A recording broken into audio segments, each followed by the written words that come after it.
राम और लक्ष्मण जब वन में जा रहे थे, वन में जाते जाते आगे ऋषि मुख एक पर्वत आ जाता है। उस पर्वत के ऊपर सुग्रीव बैठा हुआ था अपने मंत्रियों के साथ में। तो जब भगवान राम और लक्ष्मण को आते हुए देखता है तो हनुमान जी से कहता है जाकर के कि हनुमान जाकर के उनसे पूछो कि वो कौन है। इस तरह से जो है तुम मेरे को इशारे से बता देना, ताकि यदि बाली के भेजे हुए आदमी तो मैं इशारे कर दोगे आप तो मैं इशारों से यहाँ से चला जाऊँगा, भाग जाऊँगा। इस तरह से वो सुग्रीव हनुमान जी को कहते हैं। हनुमान जी एक ब्राह्मण का रूप धारण करके और वो जो आगे उनके पास में आते हैं तो मस्तक नवा करके उनके पूछते हैं कि हे आप जो है ब्रह्मा विष्णु महेश में से कौन से देवता हैं, या नर और नारायण हैं, या आप साक्षात जो है एक स्वामी मालिक भगवान हैं, आप कौन है। इस तरह से और मन में किस तरह से आ रहे हो, भटक रहे हो इस तरह से निर्जन वन में।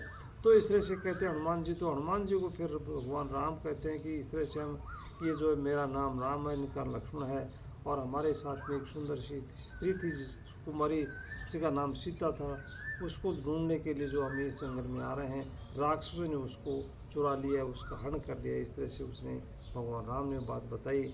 और जो जा कर के जो है इस तरह से पर्वत के ऊपर चले जाते हैं। तो पर्वत के ऊपर जाते हैं तो पर्वत के ऊपर सुग्रीव से बात करते हैं कि सुग्रीव इस तरह से जो है आप जो है इस पर्वत के ऊपर कैसे हो। तो इस तरह से जो है उसने सीता माता के लिए बताया कि इस तरह से रावण जो है उसको ले जा रहा था, राम राम कह रहे थे और अपने कपड़े भी जो है उसने डाल दिए थे।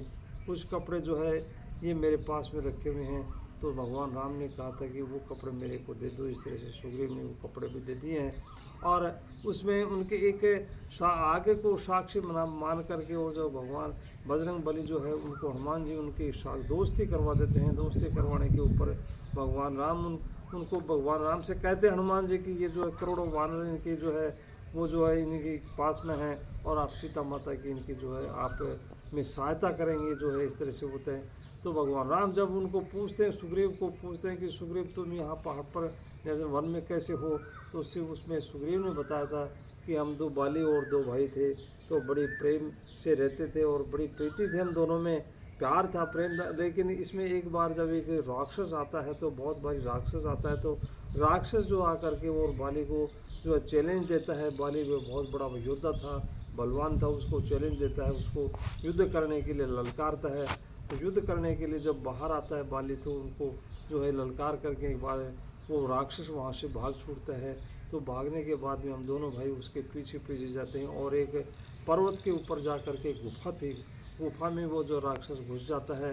तो गुफा में घुसने के बाद में जब जो है बाली भी उसके पीछे पीछे चला जाता है, उसको मेरे को कह करके गया है कि जो है मैं 15 दिन इंतज़ार करना, देखना कि जब तक मैं नहीं आ जाऊँ जब तक यहीं बैठे रहना और इंतज़ार करना। तो 15 दिन के बाद में जो एक उस गुफा से एक खूनों की जो धार बहती है, तो वो जो है सुग्रीव समझ गया था कि जो है बाली को उस राक्षस ने ख़त्म कर दिया है। तो खूनों की धार, अब वो राक्षस बाहर आते मेरे को भी ख़त्म करेगा। इस तरह से जो है एक शिला लगा करके वापस आ जाता है, शिला लगा करके वापस आ जाता है। तो अपने उसमें राज्य में आ जाता है, तो राज्य का में आकर के अपने काम काज को संभाल लेता है इस तरह से। लेकिन कुछ दिन के बाद में जब वो बाली आता है, तो बाली उस गुफा में से आता है, तो गुफा में आकर के मेरे को देखता है, तो वो बड़ा क्रोधित हो जाता है। क्रोधित होने के ऊपर जो है कि मेरे को कहता है कि दुष्ट तूने इस तरह से मेरे पास में मेरे साथ में कपट किया है। तो जो है उसने मेरे को यहाँ से भगा दिया राज्य से, और भगा करके मेरी पत्नी को भी उसने रख लिया और राजकाज से मुझे निकाल दिया वहाँ से। तब मैं जा कर के छुप करके यहाँ इस पर्वत के ऊपर बैठा हूँ। तब मैं सोच रहा हूँ कि जो है इस तरह से जो बाली मेरे पीछे आ जाएगा तो मुझे निश्चित रूप से मार ही देगा। इस तरह से मैं यहाँ छिपा बैठा हूँ।